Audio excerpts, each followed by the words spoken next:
Could he not find another substance to simulate that sensation? It's that kosher restaurants are too bright. Just dim it a little bit. Rabbi Kurt Schneider here. I did it when I spent the night with Jimmy Steinhagen.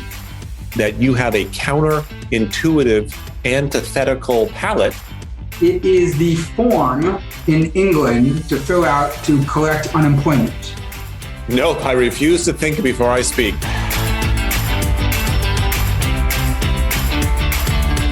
Kick us off, Kurt. Oh, thanks, John. I get to kick off another episode of Smart Drivel. I've never been able to do that before. Hello, everyone. This is another episode of Smart Drivel. Who are you? I'm your co-host, John Ellenthal, but it's with no H. It's Jon, and please do not feed me any meat. Well, my name is Jonathan, and there is an H in it. And I asked who you were, and you answered by saying who I was. Are you confused? Have you taken a blow to the head recently? I'm going to play John in this episode. Oh, this will be fun. Ridiculous person, you, Kurt. Stop saying things like that. You're crazy. You're out of control. Reel it back in, Kurt. Yes, because I spend a lot of time discouraging you during the podcast. Discouragement, by the way, is right from its roots, dis and courage, right? You don't want to give someone courage. You take away the courage. Do you think that the word scourge is a contraction of discourage? No, but that would be good. Scourge. I started to hear the word scourge more and more recently. You know what we're going to do for this episode, Kurt? We're just going to have a good old-fashioned chinwag, like we're sitting in a pub in London, two friends catching up, sitting having a pint in a chinwag. What are you drinking? Well, if I'm in London, I'm either drinking a Guinness, which I love, or I'm drinking a great gin and tonic because, it's the home of the gin and tonic. Actually, India is, but... What kind of in? Maybe Bombay, since you mentioned India? I love Bombay, not Bombay Sapphire, straight up Bombay. That's one of those things that I think people went and they tried to, this one goes to 11 and they ruined it. You don't need Bombay Sapphire. Bombay was perfect. How do you know where the limits are until you go too far, Kurt? Well, that's fine, but then peel it back. Don't keep going and try to make it seem like it's better and cover your tracks and say, okay, well, there may be people out there that like Sapphire better and therefore it's not over the line for them. I would have a Guinness too. I did not have a Guinness until I was 28 years old, Kurt. Why did you take that long? Because I thought it was like this really dark beer that probably had chunks in it and it didn't seem appealing. However, I was wrong. Yeah. On my honeymoon, which was spent in part in Ireland, I had my first pulls of Guinness and I loved it. Now, I was on my honeymoon, so I pretty much loved everything about life and what I was experiencing at that point. But I loved Guinness. And not only do I enjoy the taste, but I associate it with that trip, which is obviously pretty important. Oh. And I'm a big Guinness fan. And I will tell you that Guinness is actually vegan. A lot of beers they actually filter them with like fish guts, which takes away the vegan part. But Guinness does not do that. And Guinness is vegan. Does that make you like Guinness any less? Nope. But do you know that miso soup is not kosher? I don't know. Is it widely thought of as a kosher soup? I don't know. If you told me matzo ball soup is not kosher, I would go, wow, that's a big surprise. You cannot make miso soup kosher. And what is it about miso soup that makes kosher so elusive? Thank you for saying that. By the way, why do kosher restaurants have the worst ambiance in the world? Put a dimmer switch on your lights, kosher restaurants. You think all kosher restaurants are very bright? Too bright. Is this an anti-Semitic slur, Kurt? No, it's that kosher restaurants are too bright. Just dim it a little bit. I haven't noticed this, and I had never thought of miso soup in kosher. So please tell me, what is it about miso soup that keeps it from being kosher, Kurt? Rabbi Kurt Schneider here. The thing that makes miso soup is this little flavoring piece. Miso paste. Which is, it's a basically dried fish flake. Okay. You cannot make that dried fish flake kosher. What is I don't even know. What is the technical definition of kosher, Kurt, since you know so much about Judaism? Well, first of all, it's blessed and by a rabbi, but it's also produced and killed and processed in a religious way, in a certain way, according to the old Talmud. Is it true that one of your closest childhood friends grew up to be a rabbi? And he told me about the miso soup thing. And he's a dedicated listener of Smart Drivel. Why don't you give him a shout out then? Shout out to my friend who I grew up with, who's now a rabbi. We're not going to use his name because if he were outed here, it would be a real problem. I never use names on this podcast. That is so not true. You told us explicitly and frequently about your friend who enjoyed the sensation of walking barefoot and stepping in dog excrement. What was that young man's name? Jimmy Steinhagen. That's the only one I will tell you. Time out. I'm just testing the veracity of the statement. I never use people's names on this podcast. Okay. I use Jimmy Steinhagen's name. That's it. But is it possible that people who just heard you say, I never do, and then had you admit that you do, can't really believe that he's the only one you do it for? He's a scourge of society. Oh, that's lovely. So now that he's been identified, he's also been labeled as the scourge of society. What did he do to be labeled a scourge of society? And by the way, he cannot be kosher either. When he saw dog feces, he'd take off his shoes and socks and step in it because he liked the way it squeezed through his toes. Intentionally. Could he not find another substance to simulate that sensation that didn't require dog poop? Chocolate pudding. Have you tested the consistency of dog poop versus chocolate pudding? It's like the Coke and Pepsi taste test. You have two people step in each substance and they compare and contrast them. Perhaps they even do a diorama, Kurt. Do you remember that great ad that Pepsi did years ago? And instead of Coke versus Pepsi taste test, one of them was a tennis ball. I don't. So you had to actually taste a tennis ball? Exactly. It was showing the craziness of it. Have you ever taken the Pepsi challenge? No, I don't even. By the way, that was great advertising, wasn't it? I'm sure they only showed those instances where Pepsi was favored, but that's a great idea. I think I've done the Pepsi challenge, and I think I prefer Coke. Pepsi was a little too sweet for me. I don't drink either one of them really much anymore, probably at all, but I preferred Coke.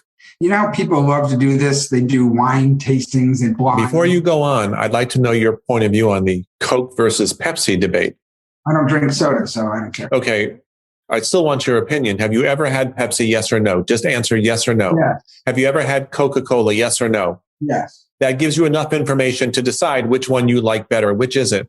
I don't really care, but I'll say two reasons for being. One, when I was at camp and we had frozen soda, I liked the frozen Coke better, though the frozen Mountain Dews.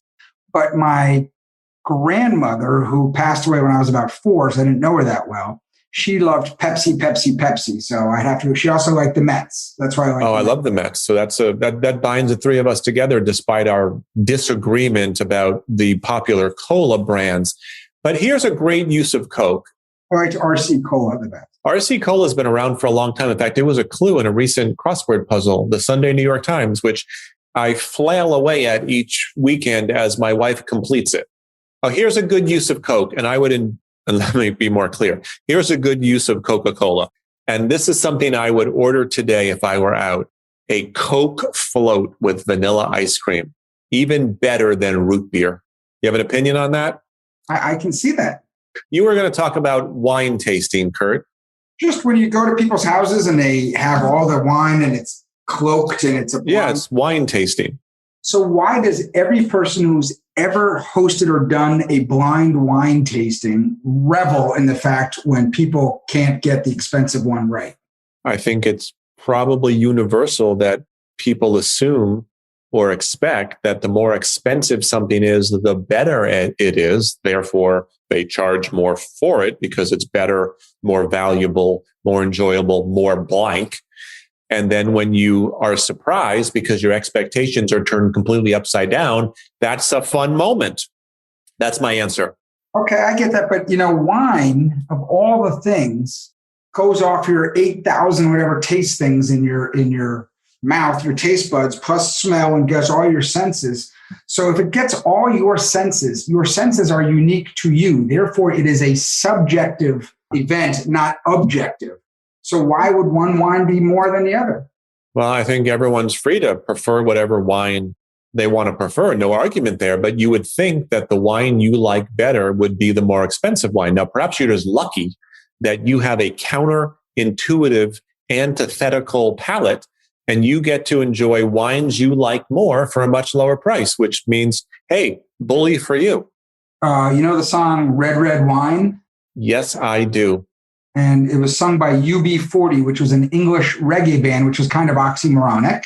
I listened to UB40 when I was in high school. So the song Red, Red Wine, which was their top song, was written by Neil Diamond. One of your favorites. Yep. Neil Diamond, Barry Manilow, and Neil Sedaka are pretty much the holy trinity for you, aren't they? Nice try. Nice try. Now, you love Neil Diamond, but how do you feel about Neil Sedaka and Barry Manilow? Neil Sedaka's too whiny, and I cannot stand Barry Manilow. Would not want him anywhere in our room. However, I will tell you, back to UB40, do you know what it stands for, UB40, where they got their name? You know what? I've never thought of that, and nothing comes to mind. I do not know where UB40, maybe they were talking about the fact when they turned 40, they would disband the band. Ooh, nice, but not even close. It is the form in England to fill out to collect unemployment. Oh, really? That's great. That's very clever. We're having a good chinwag, aren't we? Yeah. What do you think viction is?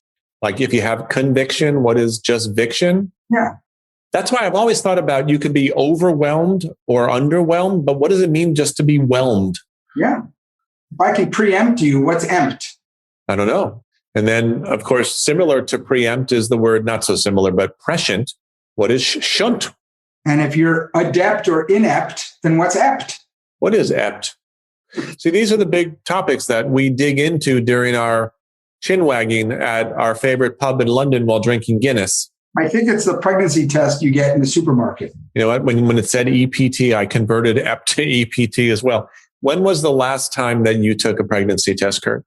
I did it when I spent the night with Jimmy Steinhagen. So where do you think the name for the band Englebert Humperdinck came from? If it didn't come from Englebert Humperdinck, it would be a story that we would have covered on a much earlier episode of Smart Drivel, Kurt.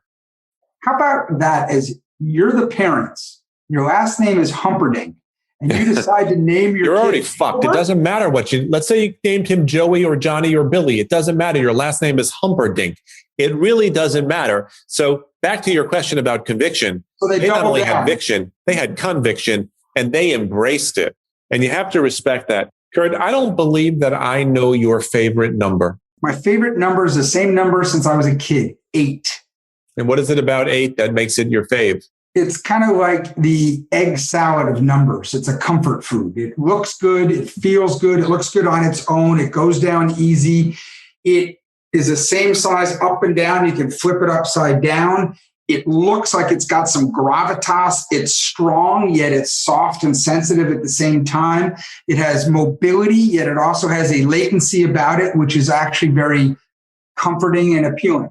It has a latency about it. I don't even know what that means. You know what I think of the number 8, which I liked a lot as a kid as well?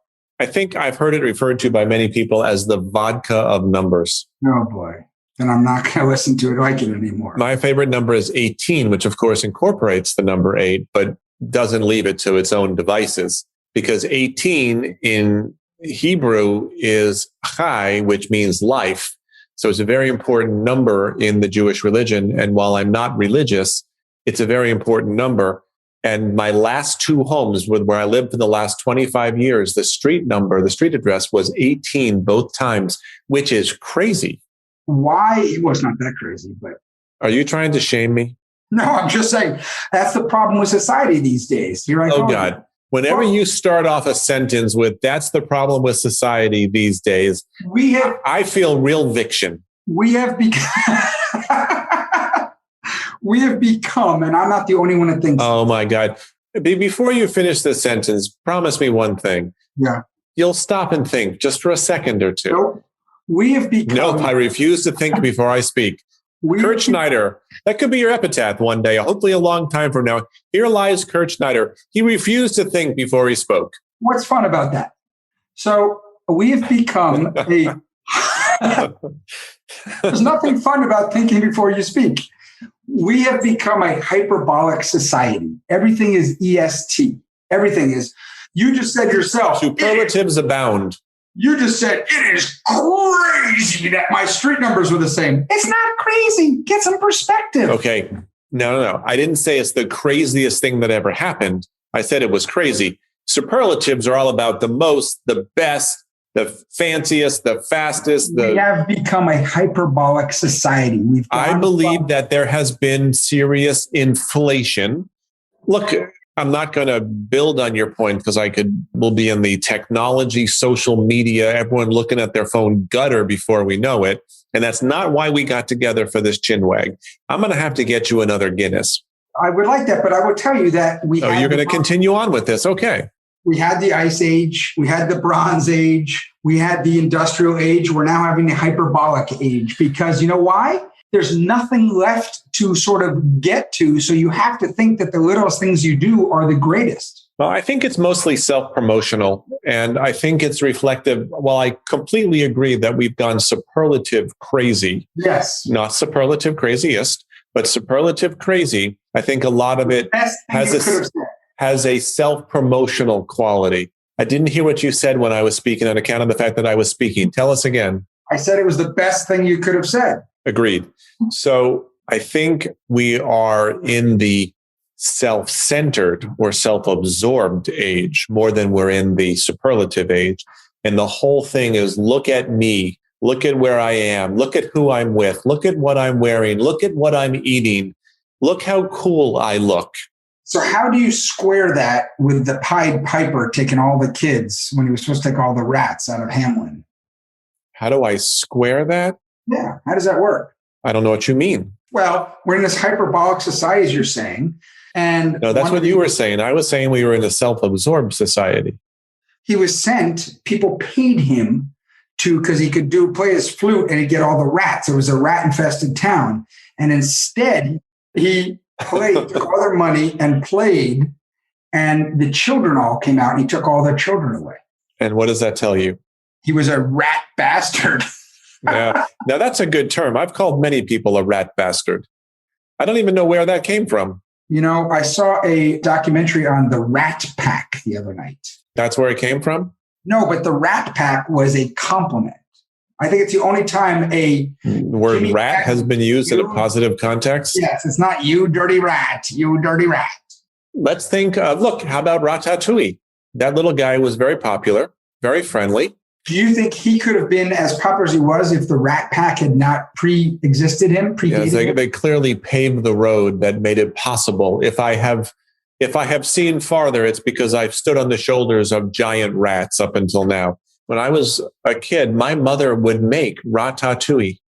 Delicious. Yeah. It's pretty easy to make. It's a bunch of vegetables thrown up. Okay, so it was no accomplishment by my mother, even though she was working or going to school, because it was so easy to make. There's no reason we should celebrate that fact. I see your point, Kurt. Did your mother make ratatouille? Wait a second. It was the greatest, best, most wonderful dish ever. No, because it was the 70s. It was the 70s. We hadn't entered this phase yet. Listen, when you scored a touchdown in the 1970s, you either put the ball down or you handed it to the ref. Now, if you score a touchdown, you do some sort of choreographed dance that you and your teammates have practiced so you can make an utter spectacle of yourself, because it's just not enough to score a touchdown. You have to draw everybody's attention to you and just how fabulous you are. Have you watched the NBA playoffs? Every single player, if a foul's called on them or not, they bitch to the refs no matter what. What? How could that ever have happened to me? Or look what happened to me. You're right. It's all this self-reflection. So what we have to do is refract. We have to refract. Yes. So we're taking the light that we're pushing on us, and we must refract it back to others. And how do we put humanity through the giant refraction tool that we'll develop? Very simple, John. Oh, good. Everyone follows the golden rule. That would be good. The golden rule was around well before the dawn of the self-absorbed age. So it stopped working, Kurt. Yeah. So how are we going to bring the golden rule back into practice? Can I tell you something? Seersucker pants came back. So I think the golden So you believe this is all cyclical. We're going to have skinny ties again. For Are sure. we going to have bell bottoms again? We already did. That already came Are we back. going to have burnt orange or brown shag carpeting again? With green avocado Appliances. Are we going to have linoleum again? Linoleum had its just due. We had a linoleum that almost looked like fake brick. It was like a double ridiculous thing. And is it true that you saved a sample of that from your childhood home and installed it in your current home? Just a tiny little square of it, but you have to find it. So I agree that a lot of things like that are cyclical. And I also agree that man's progress, much like a Jackson Pollock painting, there ain't nothing linear going on about it. Things twist and turn and overlap in unpredictable, albeit colorful ways in the case of a Jackson Pollock painting. So there really are no enduring straight lines. So I hope if man's progress is characterized by 2 steps forward, 1 step back, I hope this age of self-absorption is nothing more than the 1 step back in service of 2 more steps forward. I would say it's not linear that way either. We're kind of doing a curtsy and a do-si-do as we're going forward and backwards. I did watch the movie last night, Dial M for Murder. Oh, that sounds scary. Alfred Hitchcock. He's the best. He didn't have an umbilical cord. I know. We don't know how he was born. But maybe he's not a mammal. So they put himself in every movie. In this one, he put himself in a still photo of a group of Cambridge people at a reunion that was on the wall that the guy took off. I would tell you that if I became a movie maker, I would continue the Hitchcockian tradition of putting myself in every one of my movies, hopefully in a subtle way like the one you just described. When we videotaped my trip across country in 1987. When you say we, do you mean the national media? Me and 3 friends. By the time we got to Mount Rushmore, we decided to reenact part of North by Northwest. And one of our guys played Hitchcock walking across the screen. Which one of you played Ava Marie Saint? The rabbi. Now, if you took a trip that you videotaped back in 1980, that camera, 1987, that camera was probably the size of your car. How did you manage that? We had a big case. It was huge. Took it out and did it. And then we had to edit it. And I didn't because, I don't edit. Now, a very important, yes, we do know you don't edit. Now, a very important question, the essential question, VHS or Betamax, Kurt? VHS, of course. Were you ever a Betamax guy? No. We started off as a Betamax family. That was a real battle. I mean, if you think back in business history, there was a lot at stake. Sony tried to promulgate the Betamax standard and the others got together and did VHS, and VHS won ultimately. But, there's a lot of money in setting a standard, which is why smart Drivel is very much about setting a standard for drivel. That's sometimes smart. Just like AC/DC, the current. Dirty deeds done dirt cheap. Thomas Edison was all about DC. And then Nicholas Tesla invented AC or alternating current, not direct current, which allowed for smaller and the power to reach tons more places than it could. You couldn't light up a whole city on DC. You could on AC. Westinghouse was for that. And then it was Westinghouse and Tesla with AC versus Edison for DC. And who's going to get it? We could do an episode talking about the battles to set standards it's pretty interesting. We're seeing that right now with electric cars. Tesla has its hardware and everybody else has their hardware. So there's an enormous amount of money. Disco versus punk.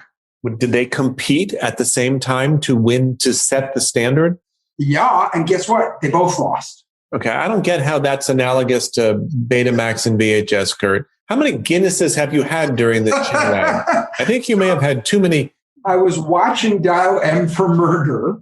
I totally believe you, Kurt. Even though you lied about not using people's names on these podcasts, I totally believe you now. And the beauty about that and many movies or books or plays or TV shows like that are the people who can think up all these different things that actually make sense, but you don't follow it till the end. And all of a sudden, aha, there was that and that. And I didn't see that. And of course, that makes sense in the antecedent. Those people are brilliant. They're illogically logical. Well, what I always wonder about that is you're making a movie where you do have these little breadcrumbs spread about, and at the end, it all comes together and makes sense, but you didn't see it happening. Does the filmmaker lose perspective during the making of the movie? How much is enough and not too much? You and I don't know that line in most social situations, but as a filmmaker, you need to know. I usually don't know that line at a pub either. Well, at this point, for those who are just listening to us and not watching us, Curtis had 5 pints of Guinness, as you have probably noticed in his speech pattern and his cognition. I wish, but you know what? This is a great time to wrap up today's Chinwag because I'm going out to dinner right now and I will have a Guinness. You're going to a Mexican restaurant, Kurt. I will not have a